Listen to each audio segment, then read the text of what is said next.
I am sat across from. What are we calling you today? Just say it's just going to be Headhunter today. Probably, yeah. I come here too often as Addison Groove, so it's kind of nice to come here as someone else today. But yeah, I'm Tony. I am a Addison Groove, but I am also Headhunter. At least I was until about 2010 when I started to make more money. That was the deciding factor. I was like, wait, are they going to pay me for not playing dubstep? But anyway, yeah. So from the years of around 2005 until 2010, I put out quite a few dubstep records and got to travel because of that, and it was good, to be honest. Okay. So I don't think I've done anything like this. It's been a long time since I've had to talk about a Headhunter thing. To be honest, it might not have ever happened.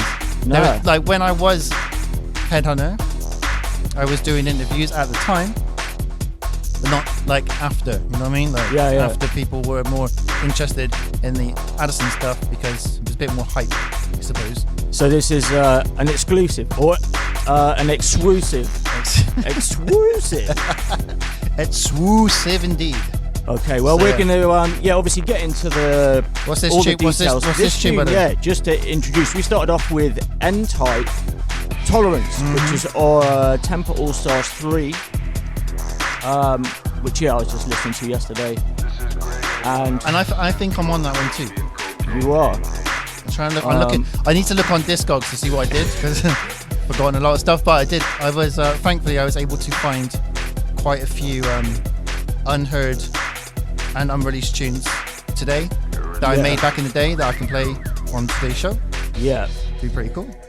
So, Headhunter just walked into the studio, obviously earlier on, and was like, you'll be pleased to know I found about, what do you say, like 9 unreleased Headhunter tunes? I reckon 7 of them are playable.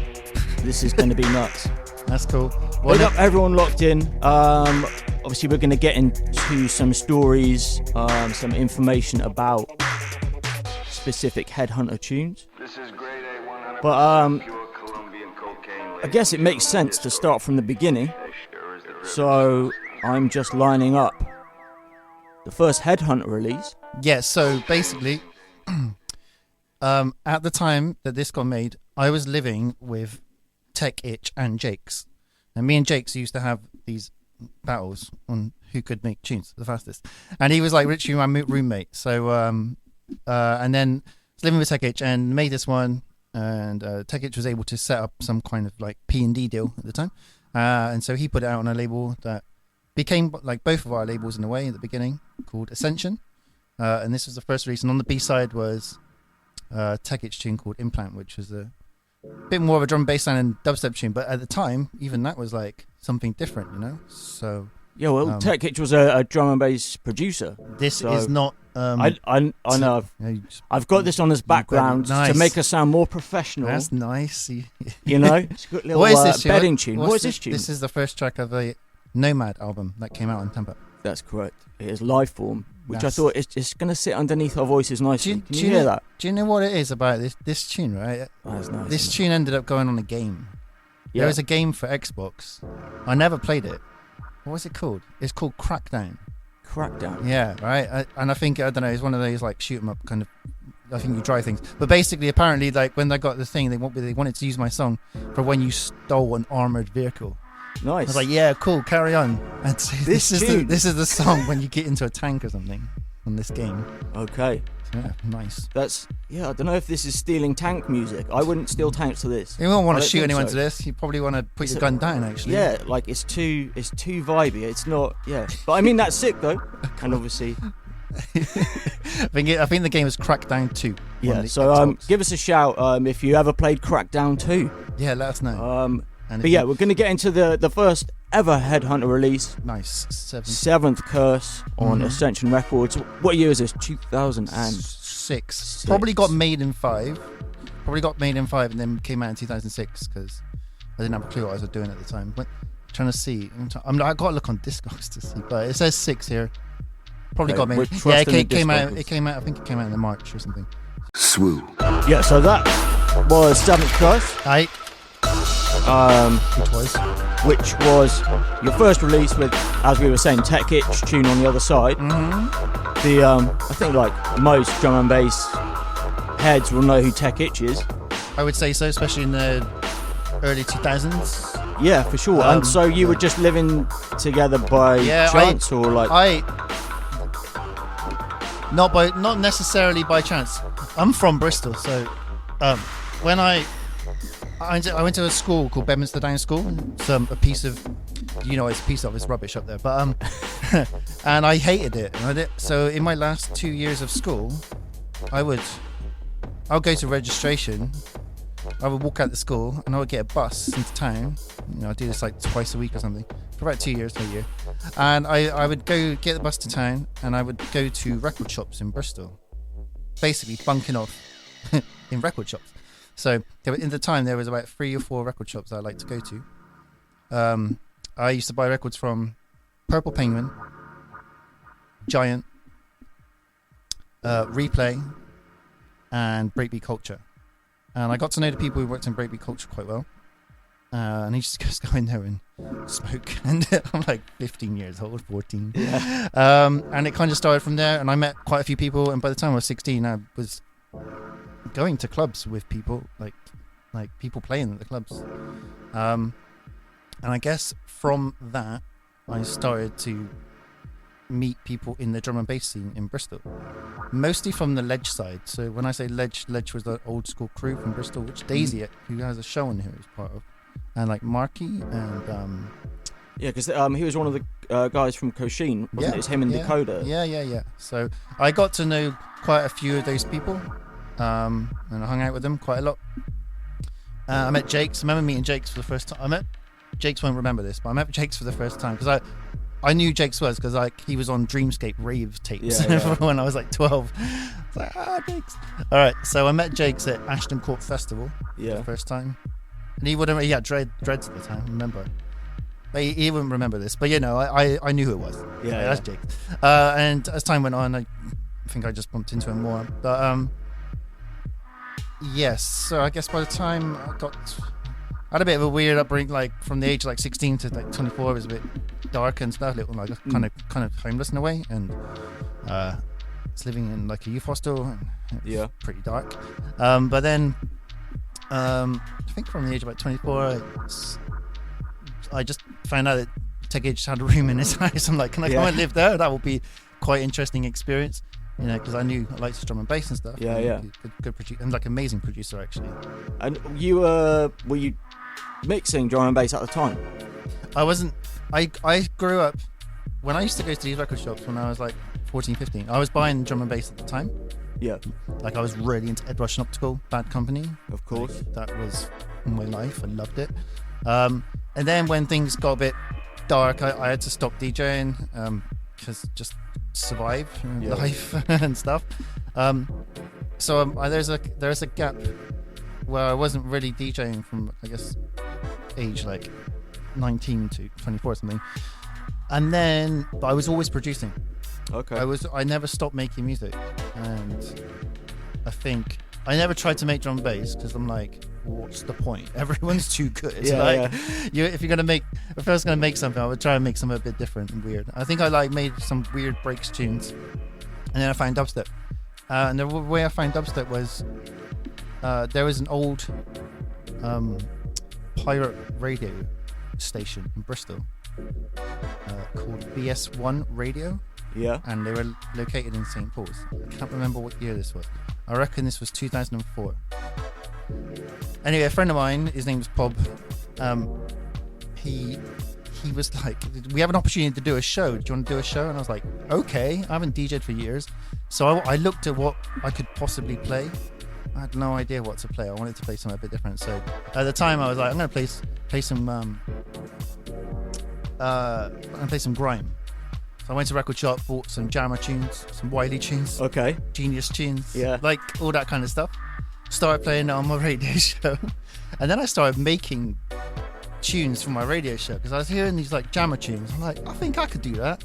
I can get a clap and a bit of bass drum and just a bit of bass and like bash it together, like quite easy. Not easy, but I saw something that I could actually do. So anyway, started making Started making these tunes, playing on my radio show. And then I remember someone was like, oh, you should speak to Blazy. He does this kind of stuff. All right, so I managed to get Blazy's MSN. Yeah. MSN days. Yeah, I messaged Blazy. I'm like, yo, someone told me to like message you because I got these tunes that you might like. I messaged Blazy. Blazy's like, bruv, this is dubstep. I'm like, what's dubstep? He's like, you're making dubstep. No, what dubstep is. Yeah. I thought I was making grime. He's like, no, this is more like dubstep, man. Okay, so then I look at what the dubstep thing is. I'm like, oh, okay, scream and pinch and stuff. And then that was kind of like at the same time as that I went to uni. I didn't really go to learn. I wanted to make money for I'm not going to say why, but it was an obvious hustle. But basically went to uni, and at the same time as well I met up with, in my class was Appleblim. Yeah. So kind of all this stuff came together at the same time. And so I had this radio show. I remember asking Pinch to come on to the radio show, and he came on and did a set. But so can I just ask, sorry to interrupt you there. So you were kind of like just trying to make grime, but you hadn't heard any like quote unquote dubstep music. Not really. At the time, it was not really. No, I didn't really know what it was. Like, what is it? No. And then I remember. Do you know why I thought it might have been grime though? Because Reflex Records, yeah, put out an album called Grime. Yeah. And there was loafer tunes on there. Yeah. So I was confused about what grime or dubstep was. Yeah. Right? At the time, I just like, oh, this is music. This sounds good. So that's maybe why I was a bit confused about the whole thing. Yeah, because those tunes weren't, I would say a lot of it wasn't really grime, because there was some Mark 1 tunes on there, which is grime. Plastic Man. Yeah, Plastic Man. Digital Mystics. Yes. As well. So that's maybe why I was a bit like, what are these names? These names of these genres? I don't really care about the name. Then I didn't really care about the names. I was just listening to this music, and I just had loads of space in. I was like, yeah, this is quite nice. After like living off drum and bass, like listening to drum and bass for all those years, it's quite nice to have less hi-hats. Yeah, less hi-hats. And more reverb. I was like, okay, this music's got a bit more space. So I just got involved in, I just started making it. And I started making it. And then when I was at uni, Apple influenced in my class. So I was like getting tunes from him as well, and he would come on my radio show, and the same as Wedge. It was like part of the hench thing. Yeah, it all kind of worked out all at the same time. And this radio show I had eventually came to an end because they got raided and they had to close down. But I think I had that radio show for about a year or two. And if it wasn't for that radio show, I probably wouldn't be doing it, you know, like. Yeah, I remember. Well, because I was doing a bit of digging yesterday in preparation for this, and obviously, as you can tell, I'm super prepared and professional. You're a bed of sound. Yeah, you know. But I found like an old dubstep forum post where Appleblim was announcing that he was going to be guesting on your radio show. Right. On BS, really? Yeah, on BS1 radio. Yeah, there you go. And Is it still up there? It's still online? Yeah, because it's archived, and they kind of revived it, so you can go through that's cool. the old searches, which is wow, lots of stuff to dig through on there. That's interesting. But yeah, I reckon we should get into another tune. Dubstep forum was also quite important. Yeah, 100%. You know, it was before the day of Twitter. It was before Facebook. Yeah, Dubstep forum played a big part in development of drum of dubstep. Let's say drum and bass. Whoops. Not yet. Yeah.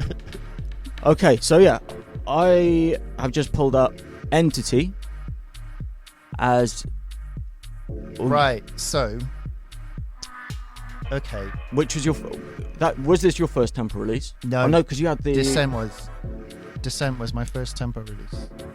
Yeah, but this is on the same record. Oh, is it? Yeah. Because it's Future Bound, Descent, and Entity. Okay, cool. Yeah, cool. Yeah, I can't remember a lot of what did and didn't come out sometimes. It was quite a long time ago, but yeah. But yeah, we'll run this tune, and then we'll talk about how the Tempa thing came about. But yeah, this is Entity on Tempa Records from 2007. Swoo.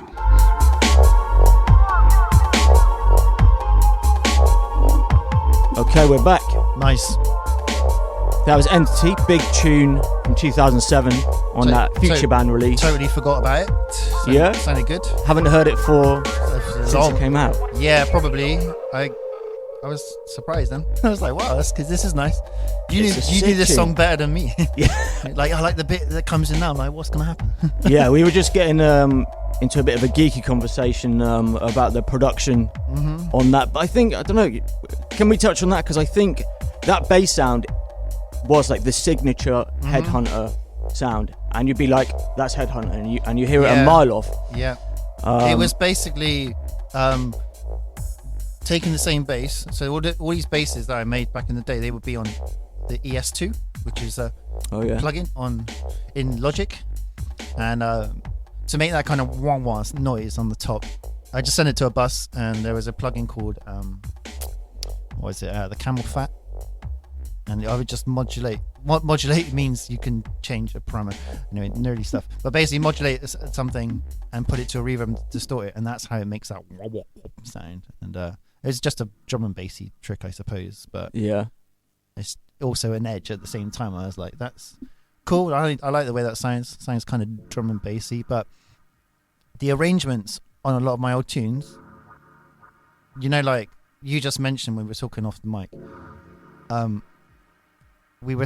you were saying how it starts off minimal and then kind of goes into this like flower of some sort. Yeah, you kind of build up like a melody and the pads and stuff, and it kind of opens up into another space. Well, that's all that influence comes from psytrance, and that's shocking, I know. But it's the absolute truth. Because I used to listen to quite a few different types of music, but there are people are like, "Well, you're on about psytrance," but it's true. This is what they would do. The start would be very minimal, and the end would be like loads going on. Doesn't necessarily mean I like most, but I like the way that the tunes had this in. Yeah. Whereas drum and bass was about the second drop having a different take on the bass line or different notes. You know what I mean? There wasn't, but with psytrance music or trance music or even house music, they would add more instruments towards the end. Is that progression? Yeah. So, I mean, it's like a lot of music at the end. But I just happened to listen to psytrance at the time and take influence from psytrance and put it into dubstep. Yeah. As well as drum and bass too. So that was kind of another angle that I don't think a lot of other people would take. Other people had different angles, whereas they were coming from a reggae side, or maybe breaks or something. My take was that. But the other influence I had, especially on this track, below us right now, is I got really into dub techno, like a lot. Yeah. And interesting thing about that, so I got really into dub techno around the time I made this album, so there's quite a lot of techno influences.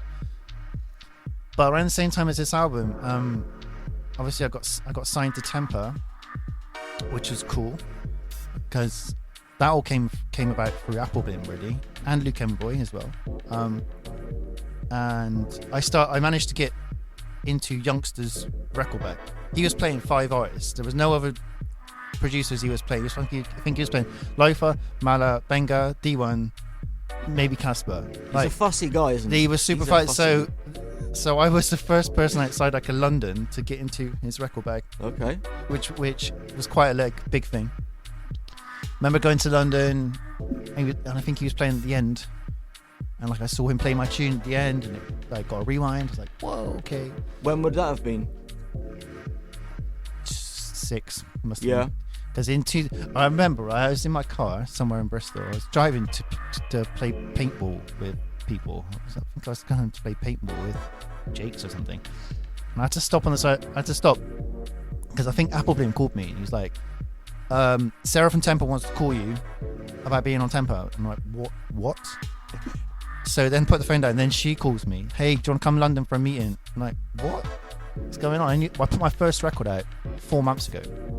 Space of 4 months, I've gone from my first track, second track was in the works, and now Tempa want to sign you.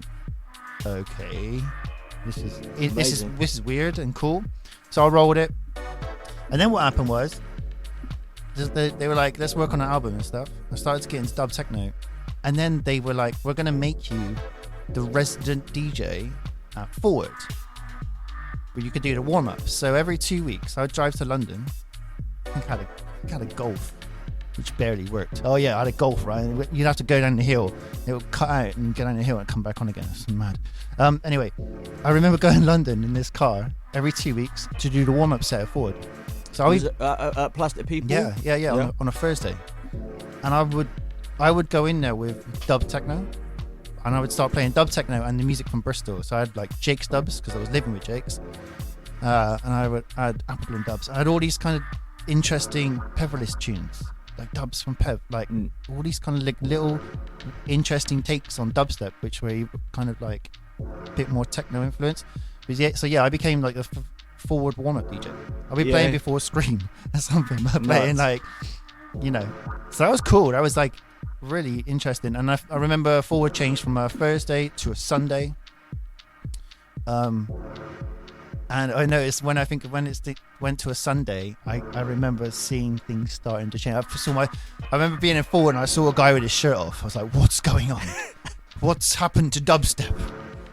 His name wasn't Nectar Selector, was it? Probably.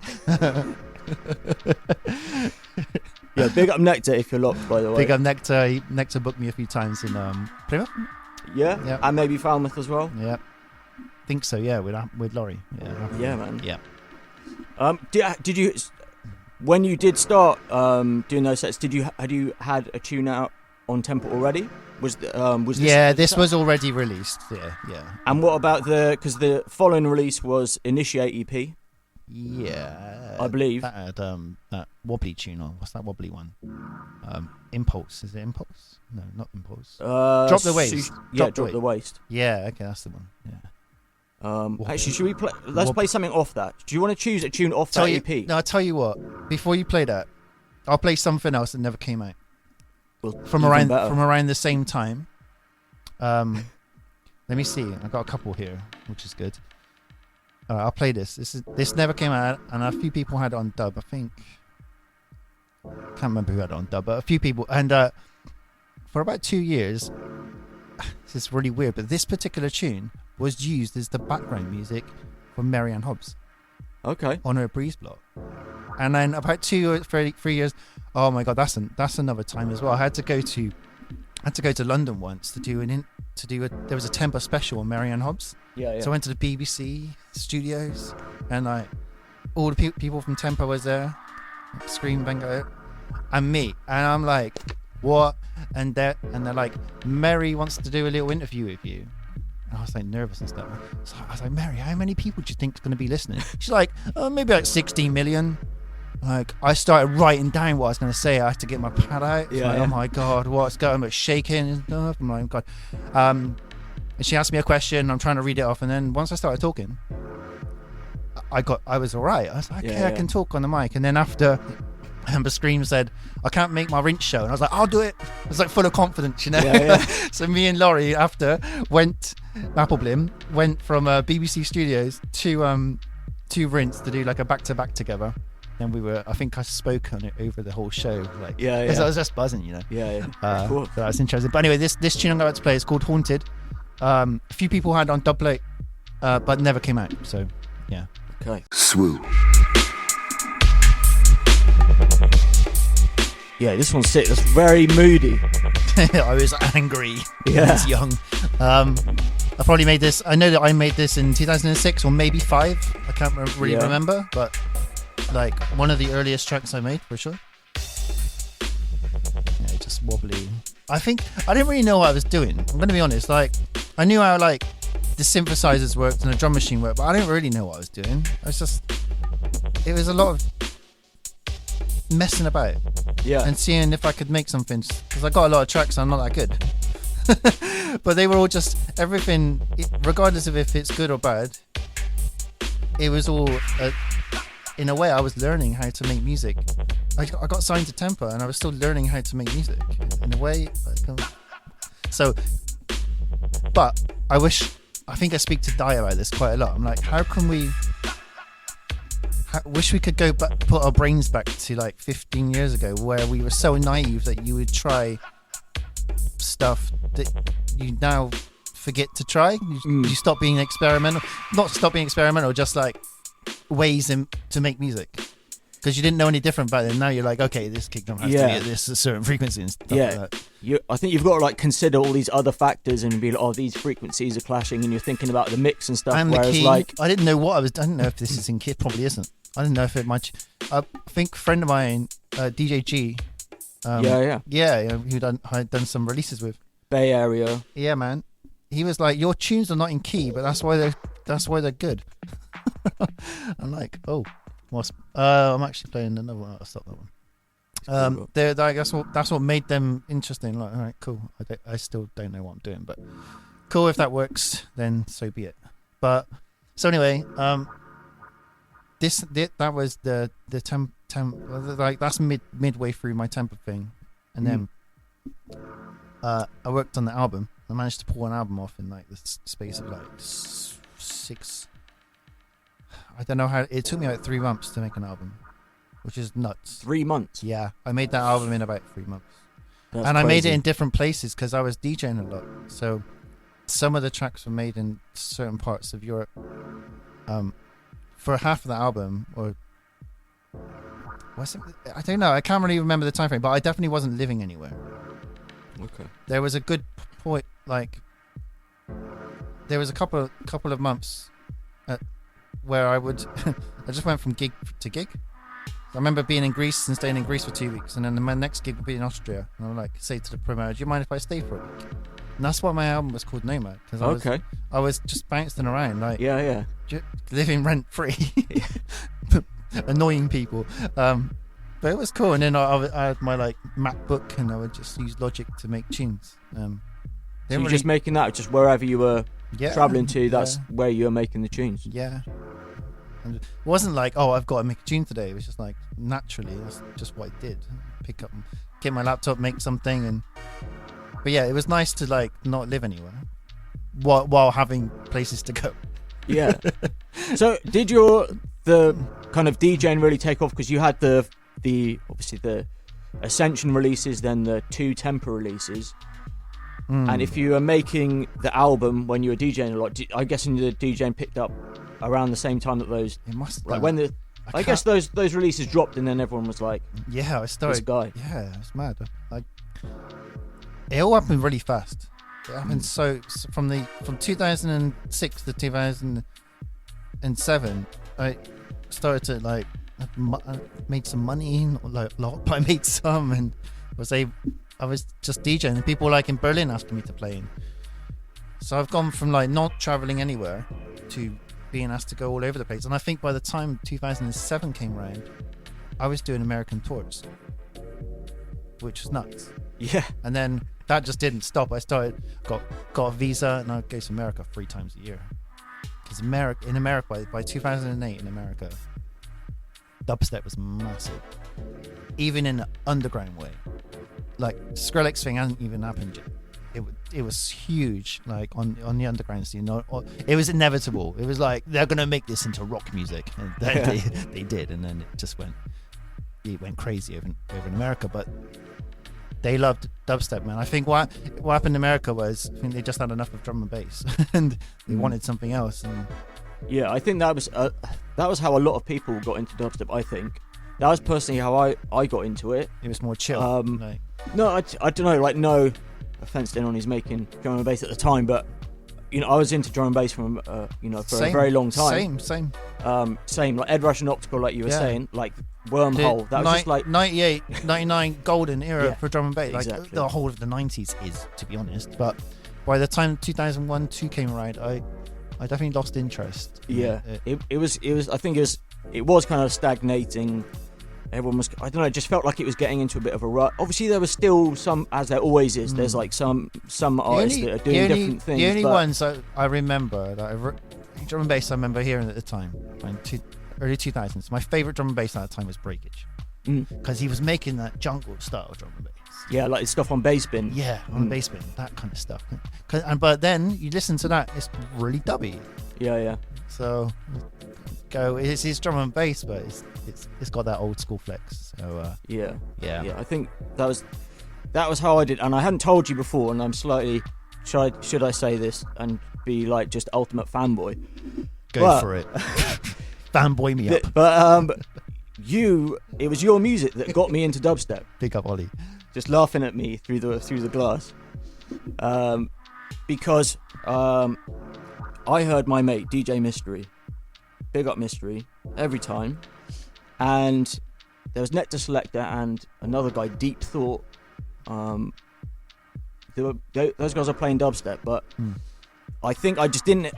I heard it like in a small club. There weren't any extra like speakers, all this stuff, so I didn't quite get it first time.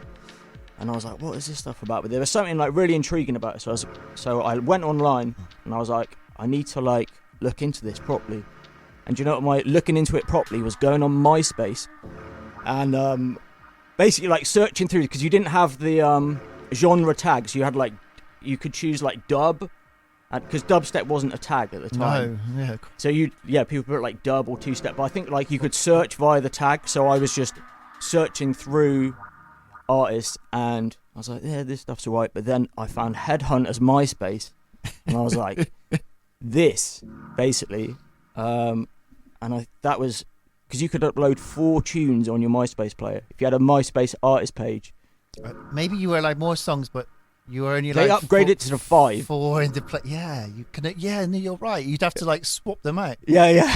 Like that release is old now. No one cares. Yeah. Here's my new one. But yeah, I remember that you listening to. It must have been just when Initiate EP had dropped, because I remember Sushi Brain was on there.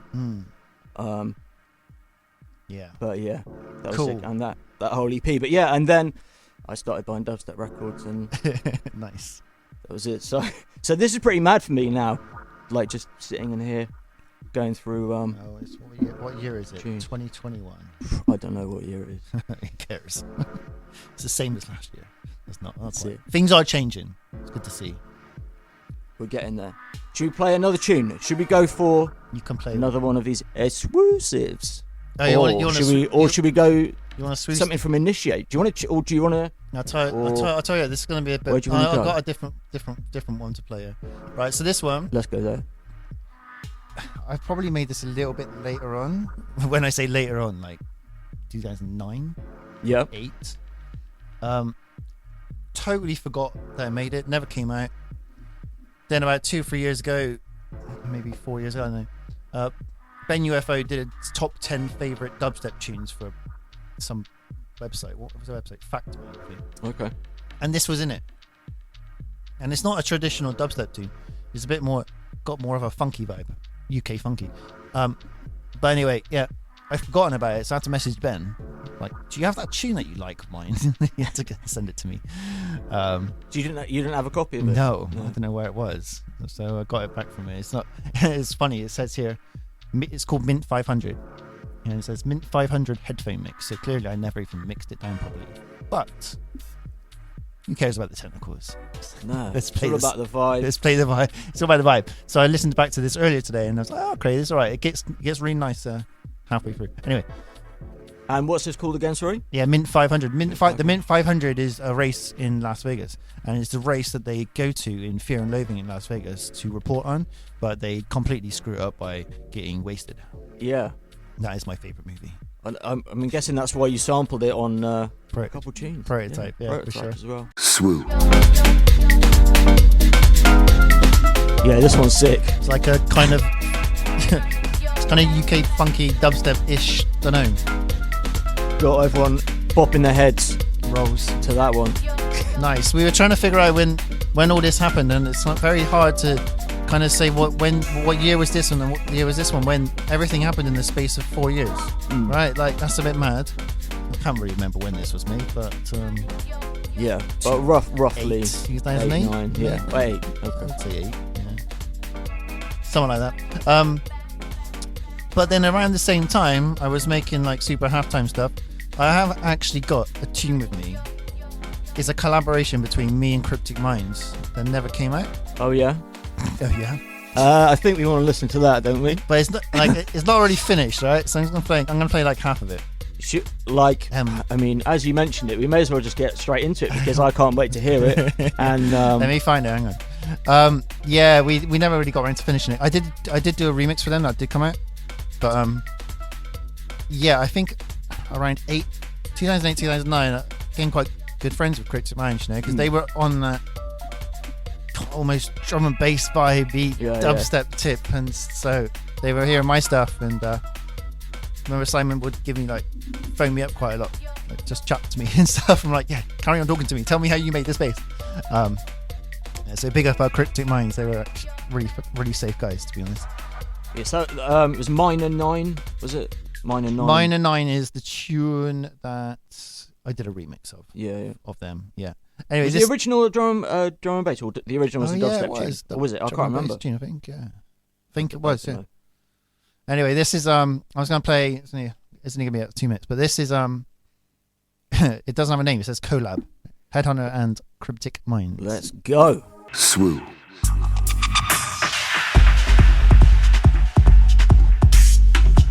Yeah, that is naughty. Yes, not finished. Unfinished, but still worth playing because you know those guys. When dubstep never really got boring, but when they came along, Cryptic Minds, they brought something fresh and interesting.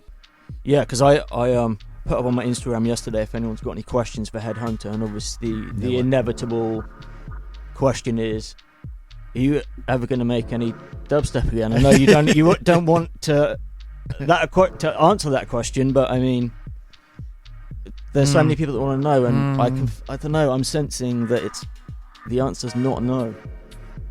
Do you know what it is as well? I think when I was making those tunes at the time, I knew that I could go and play them out on the weekend. There's something in that, like for me anyway.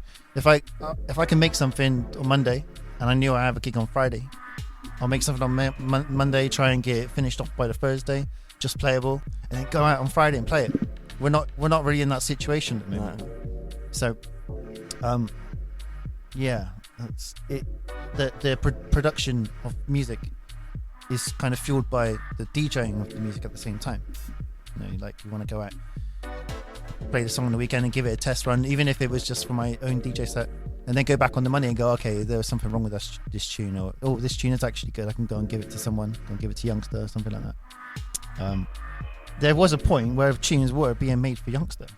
Yeah. You know what I mean? Like, send the tunes to Youngster, like, yeah, can you take the saxophone out and the hi-hat down and do, like, he'll finish the tune for you based on the way he wanted it to play. Just take out the melody. Yeah. Like Royal Flush, the tune I did called Royal Flush, got a saxophone and he didn't like that. take out. Too much melody. Just want the bass.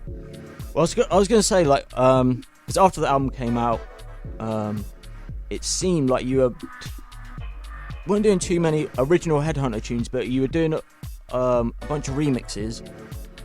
Do you know what it is? I think around 2008, late 2008, 2009, I just started looking at other genres because that's what I always did anyway. I'm curious about what else is happening, you know, and I just happened to fit into dubstep when I was looking for a genre, like the grime dubstep and that. And by 2008, I'm like, I need something else to play. So I started listening to some electro.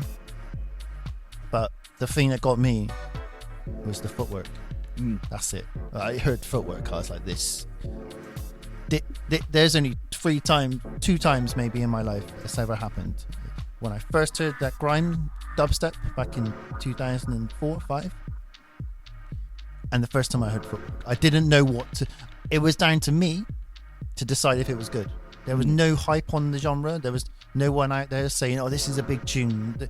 It was down to you to decide if you liked it. And that's the purest form of music. It's so good. You kind of like, I feel like you kind of brought that stuff over here. I remember I hadn't heard about it until, do you remember that you used to do that blog? It's like dubstep headhunter.blogspot. Probably like Headhunters Adventures of life or something like that. Yeah. But you had a blog, and you kind of did it fairly regularly. But I remember you like saying, "Oh, I've just found this Duke stuff from Chicago," and yeah, it was actually Duke what that I initially found. That was the name. And just lost my mind on it. But then that was kind of Footwork at the same time, you know. Yeah. And now I look back and I go, okay, I can sort of see the difference between the Duke stuff and the Footwork stuff, where the Duke stuff was a bit more towards the electro vibe, more ghetto house vibes, whereas the Footwork stuff, the beats were insane. Yeah. And like, what is going on? Perfect for someone who has ADHD. Yeah. And also at that time, you actually started up a label. Did I? You don't remember starting a label? No. Did I? Can I play one tune, but it's not a Headhunter tune. Oh. It's somebody on that label. Is it the Transistor label? It is. Oh yeah. Yeah, I had grand ideas, and running a label is not. Basically, it's something I shouldn't do. So I'm not very good at it. Yeah. I'm not very good at running a label, but I had a go, and it's much better at making the music. So good tunes on there. But what have you found? What did you find? It was just probably my favourite tune that was put out on Transistor, which is DJG Escape Pod, which is the other side of Time is the Fire. Yeah. I can't remember this tune, so should we have a listen? Just because obviously you put it out. Yeah. And yeah, so this is DJG Escape Pod. Yeah, cool, wicked. Let's go. Swoop.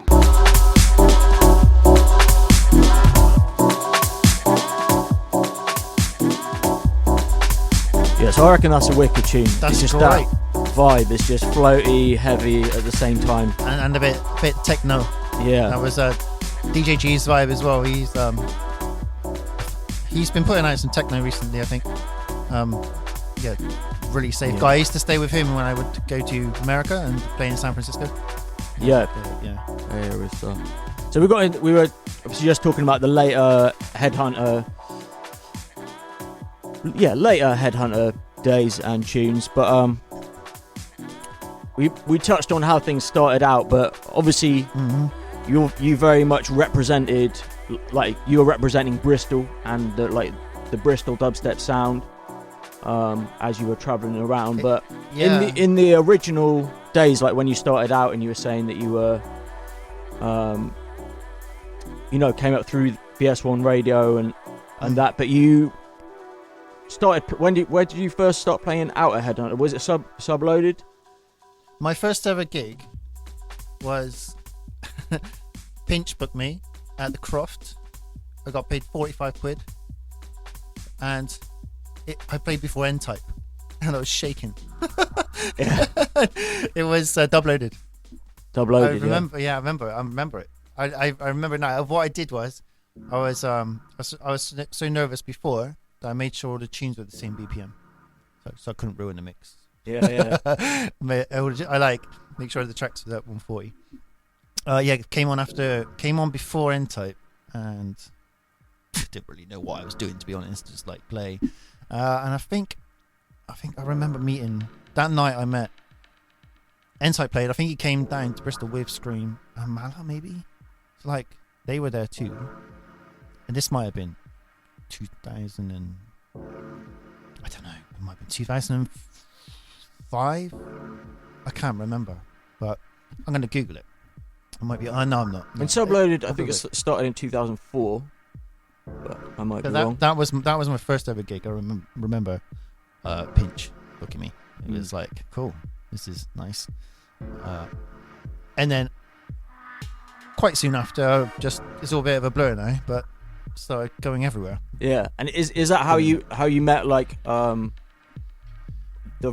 other guys in Bristol making dubstep at the time? Not really. Some of them, but then some not, because I knew Apple Blame. I kind of knew Jake's from living with him. I think I met quite a lot of people doing that BS1 radio, because I eventually got to the point where I was starting to invite people to come on, got to meet them that way. Was Wedge on there as well? Wedge came on there, yeah. So Wedge and Appleblim, they lived in Bristol, in Redland. We used to go to their house and we used to do sub FM shows from their house. Like everyone would come round there, it would be mad.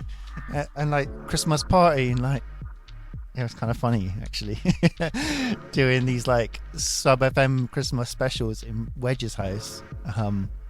And everyone from Dubstep in Bristol would be there. Like Joker would be there, and even Tech Itch would be there. Like just sometimes they would play, sometimes they just hang out. But I just remember being really young and drinking Di Serono.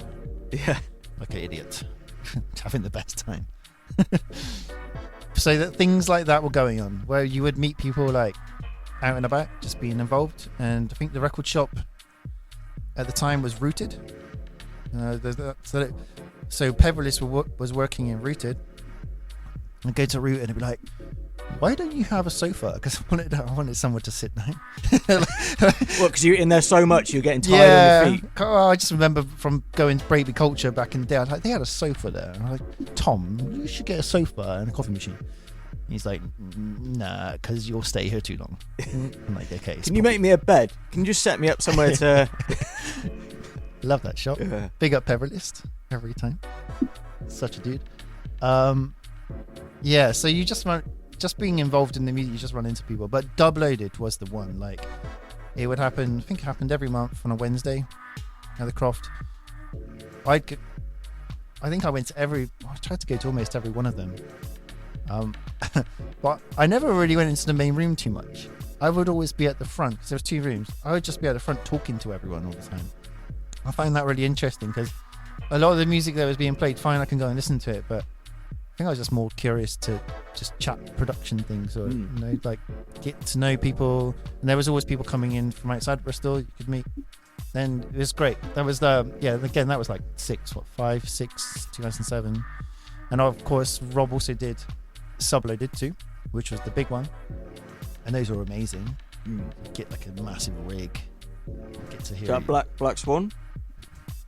There was a few at Black Swan. There was one at a club called Clockwork, which is not there anymore. Clockwork is the club next to Blue Mountain, where there's just an open space now. I don't know where else there was a Subloaded, but they were the big ones. They were cool.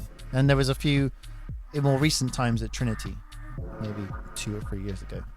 But yeah, it was good. The dubstep scene in general was a communal thing, but especially in Bristol. But what's interesting about the dubstep scene in Bristol is every producer that was making something had their own way of doing it. They're so unique, from like Joker to Peverlist to Appleblim to Jake's. Like all those styles are completely different, but at the same time you listen to these tunes and go, yeah, it's Bristol. I've got a lot of tunes lined up. Did you want to play one of what you got lined up? No, because I think I just played. What did we just? No, we played one. We played the DJG one. I've got. What have I got here? I've got. I probably got. Oh yeah, I got something I found. It's kind of dubstep. What you got? What you got? What tunes of mine you got? Not mine. But we've got anything associated. So, we haven't played anything off the Initiate EP, except for this. What's below us? Oh no, this is on Nomad though. Oh, Initiate EP. Oh yeah. Yeah. On. Oh yeah, right. Okay, that's the name of it. I mean, we could play Drop the Waist, but I seem to remember when I saw you outside Start the Bus a very long time ago, when we're going to see Flying Lotus. Yeah.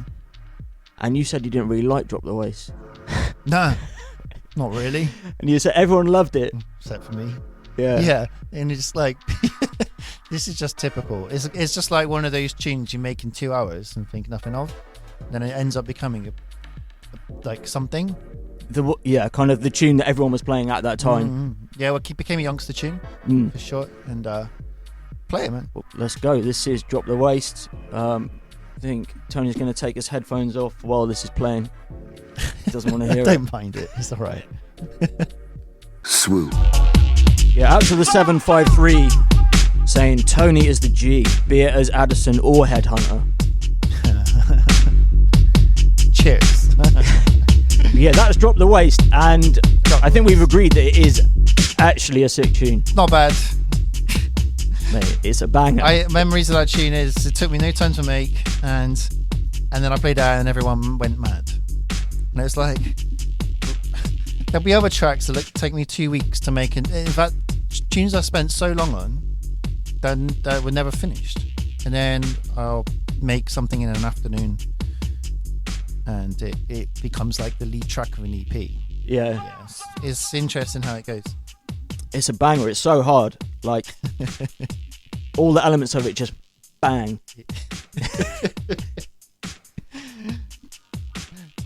Good.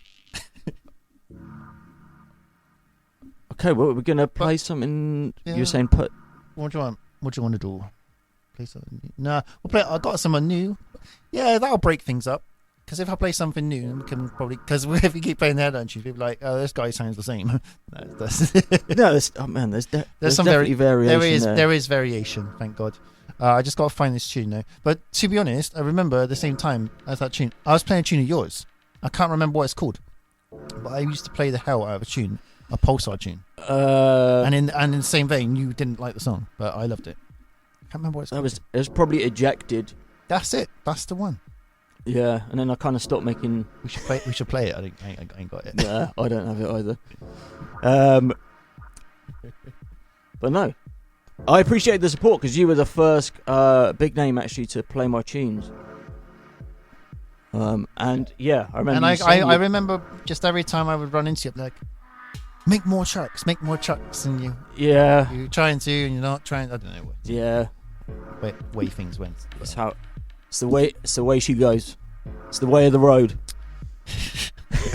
All right, so what I'm going to play next to break things up is something a bit more fresh.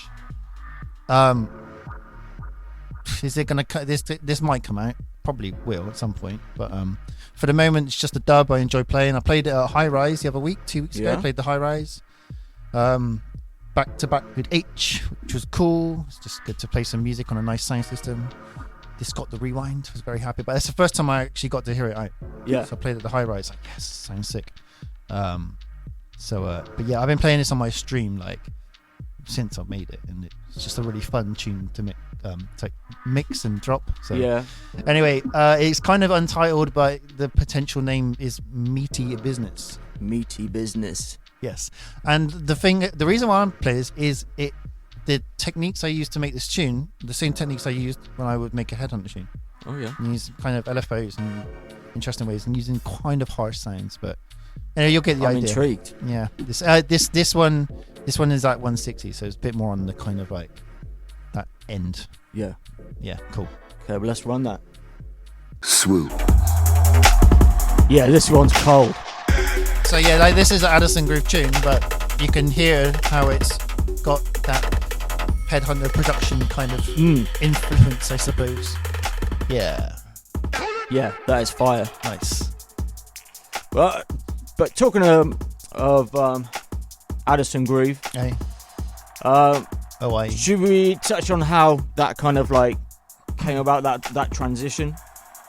It was weird because at the time I was trying to transition into becoming like another name, but people would still book me as Headhunter, and there was a period where people would do like Headhunter back to back with Addison, and it's like, okay, all right, do I just play dubstep into Footwork? I was doing that anyway, but is it playing again? Whoops. So, there you go. So yeah, there was this interesting kind of crossover where people would like try to put both my names on the flyer because they wasn't sure what they're going to get. Yeah, I seem to remember seeing your name on flyers, so it'd be Headhunter in brackets, like Footwork set. Or maybe. Thing is, right? Maybe I made that up. Around like 2009, when I was discovering the Footwork stuff, I was playing the Footwork at the beginning of my set. The Footwork was 160 BPM, the dubstep was 140. So what I would do is, for the first 15 minutes of my set, play Footwork, because I know people weren't going to like it, but I didn't care. I'm playing it anyway. Yeah. I want to hear it out, and this is for me like the most insane music that I've ever heard. I have to play it. It's like I would not, because I had the opportunity to play this music in these clubs. I had to play Footwork. I was bound by it, but eventually it clicked. The time it clicked actually was remember playing on like, I think it's 2009 or 10. No, it was 2009. It was New Year's Eve. It was New Year's Day, 2009 or something like that. And it was at Fabric. I was playing Room 2. I came on after D-Bridge. I was booked to play as Headhunter. And it was packed, you know, like I was playing like 2 a.m. or something, like main time. I'm like, all right, I don't care. I'm playing Footwork for the first half an hour of my set. I played like 2 Footwork tunes. I played Dropout Juke by Rashad. Got a rewind. That's the first time I saw a Footwork tune get a rewind. I was like, oh yes, finally! After playing Footwork for like 6-7 months, now it's clicking with people. And I played a few more Footwork tunes and Juke tunes, and they started getting rewinds, and everyone was going off to it. That's when I was like, finally. Yeah. When it happened at Fabric, so I'll never forget that day ever. And yeah, I was playing as Headhunter. So I was already playing Footwork in my sets. Just that I wasn't really. I knew what people really wanted when they booked me as Headhunter. They want me to come and play some dubstep, but I just do what I believe in. Yeah, just follow that. So, and then there was the release in 2010 of Footgrab, and that's when I started getting bookings from all these different places that were not associated with dubstep. And that was great because there was not necessarily a music genre tied to some of these places I was playing. It's like, come and play what you think is good. Cool. You know, a lot of it time they would like to hear Footwork, but that Footwork tune was not a Footwork tune, nor was it a dubstep tune, but at the same time it was a dubstep inspired Footwork tune. Yeah, and it was at 140 or maybe. Yeah, I made it. The reason why I made the tune was because I was already playing Footwork in my sets. I needed a tune to go from 160 to 140, so I made the Footwork tune just to be able to use in my sets. And I remember playing it to, I think it was either Pinch or Peverlist, or maybe both of them at the same time. And they were like, "This is the best tune you've ever made." I'm like, yeah. I've known you for like 5 years, and you say it now. Cheers. So you basically made it as a DJ tool, basically. Totally. It was a transition. It was a tune to get from 160 to 140. That's mad. Yeah. It was not made for any. And it was one of those tunes that was made in like 3 hours. That's crazy. Just like, let me bash something out. I'm not trying to make a big tune. I'm not trying to do anything. I think maybe that's the way things go. When you don't plan to make something that becomes quite a big track, that does end up, that's probably the bet. Like, that's the way maybe to do it. That's the formula. That there shouldn't be a formula. If you try to make a big tune, but in my case anyway, it doesn't usually come out right or at all. It stays as a dub in my computer.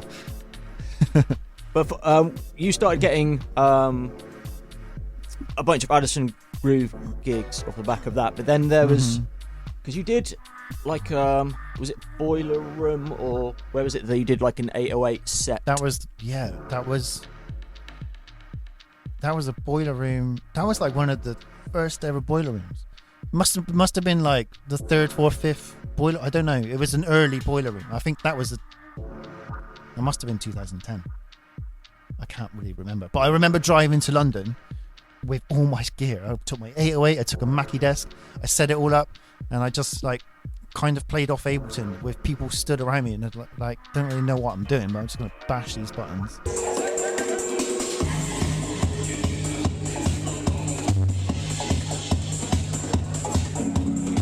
And then you had to. Were you getting more live sets booked after that? You had to take your 808 around different places with you. Oh my god! I was never the live thing, right? So Fabric wanted to book me after the Footcrab thing came out, and they were like, "We want a live set," and like Big Balls over here was like, "Yeah, I'll do it. I've never done a live set before. I don't even have any equipment." So I agreed to doing a gig at Fabric, and I was like, yeah, cool. And I've never done a live set before, like actual live. I did do a Headhunter live AV thing in Belgium once with a good mate of mine, Vector Meldrew, but never played live with instruments in the club, never. So anyway, I had about 6 weeks or something, found an 808. I had to go to Croydon to pick up this 808, but I was already in London for some reason. Drove there, went to Croydon, picked up this 808 that was MIDI. Had MIDI. It was retrofitted. Bought a Mackie desk, bought like a delay, a reverb, and then I just spent every day just like playing with it. And I think after 2 or 3 weeks, I was like, I could pull this off. And then I remember getting to Fabric, like doing sound check. All right, you're playing later on, cool. Room one. I don't know who played before me, and they were playing good stuff. Man, my 808 was like twice as loud than the DJ setup. It was like it just ripped your face off. It was so loud and good. And I was like, I could just play this for an hour. This is fine. Just take the bass in and out every now and then. And it went really well, actually. And I did quite a few more. I remember taking my 808 to America and touring with it in America. That poor thing, man. It still works. Yeah, still got it. I can't believe I did that, man. Like, and I bought that 808. It wasn't that expensive at the time. This was like 10, 12 years ago. I think it was £800. They are not £800 anymore. Nah. They are. I look on eBay. I'm like, what? They're 5k or something, 4k. It's nuts. I'm not going to sell it, but the value of the 808 just went up so much. I think that was because of trap. I think because trap music became massive, like a couple of years ago. I think it just pushed the value of the 808 so high. And would I ever do a live set with my 808 now? No. I would probably go out and buy the other Roland drum machine. I think that's what I did. Because I did a boiler room, they wanted me to do like a live thing, and I was like, I'm not taking my 808. I'm gonna get the TR8. Is it? It's the one that lights up. It's got loads of lights on. I just got one of those. They're a couple of, not very expensive, basically. If that breaks, I'm okay. But if my actual 808 broke, I would be a bit sad. I'd cry. So, I still can't believe I could travel around with that thing. But it does still work, and I still use it. Sick. I still use it, of course. It's fun to play with. That's sick. So it should be, for people who maybe haven't heard it for a while, kind of makes sense to maybe run Foot Crab as the first Addison Groove tune, or we can do something different. You can't play a B-side because it's got a bad word in. So, yeah, no, this is daytime radio. It is, I know. I'm very aware of the rules here. Yeah, don't play anything with a bad word. So yeah, play it. Why not? Okay, so this was the first Addison Groove tune to be released. This came out on Swamp 81. Swoop. So this tune came out and it was like quite a big deal, I suppose. And a few years before this, right? So the album Nomad had a tune on called Prototype, and I noticed that Prototype tune was in Mode Selector's top 10 tunes of the year of that particular year. I don't know what year that album came out. 2010 maybe. This came out in 2010. Yeah. No. Sorry. Or the Mode Selector album. Nomad. 2008. Yeah, right. So basically, Mode Selector put Prototype as their favorite track, one of their favorite tracks of the year, in like a top 10 thing.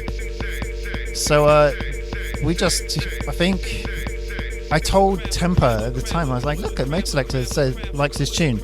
So they hit up Mode Selector and asked them for a remix of Prototype. And so they did a remix. We'll play this next. This remix is like incredible. They would always finish their sets with this remix. Every time I would end up seeing them play somewhere, I saw them play at like Block and various places, and they would always finish their sets with this remix. And I guess that was the beginning of my relationship with Mode Selector. And eventually what happened after 2010, some releases on Swamp, Mode Selector were like, would you like to do an album with us? And I'm like, yeah, okay. So I think I made an album for them. It took them almost no time because a lot of the tracks were already made. It was just like put some stuff together and put some extra tracks in there. And that was the beginning of working on 50 Weapons, which was their label. The unfortunate thing about 50 Weapons was it only had 50 releases. So after 50 releases, I was like, without a label, this is about 2 or 3 years ago. I'm like, what? Okay. So I was consistently releasing on 50 Weapons, which was really good, and being on that label put me into some really good places. Like I played before Quartet at Melt and ended up playing. Would be playing with Mode Selector at places to 10,000 people sometimes. I'm like, what? This is cool. Yeah. So I ended up kind of, and they're kind of in that techno world, but they're not in the techno world at the same time, because a lot of their music is kind of hip hoppy. They got this interesting balance between techno and hip hop. If that could even exist. But Mode Selector kind of do that. Yeah. So and I'm in that weird place where I'm not really a genre too. I'm quite a lot of genres. So teaming up with them was a really good idea. So anyway, like I said, they did a remix of one of my Headhunter tunes, Prototype. So I think we should play that right now, because show's coming to an end. But yeah, this remix is pretty good, man. Let's go. It's like Handbrake Turn remix or something. It's the Mode Selector Broken Handbrake remix, and it's pretty good. Swoop.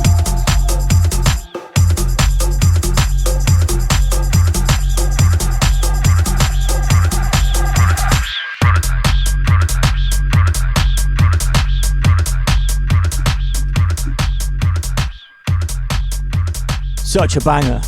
This is a perfect example of where techno and dubstep come together. So no one can deny this tune. It's just slams. I've seen this go off to so many people, and I remember I saw a video when they were doing a remix, and I managed to see a video of them. It was online somewhere and playing live, and they were like, we've done your remix. I was like, I like the remix, but what's that tune you're playing after it? Do. What's that melody? I want that song.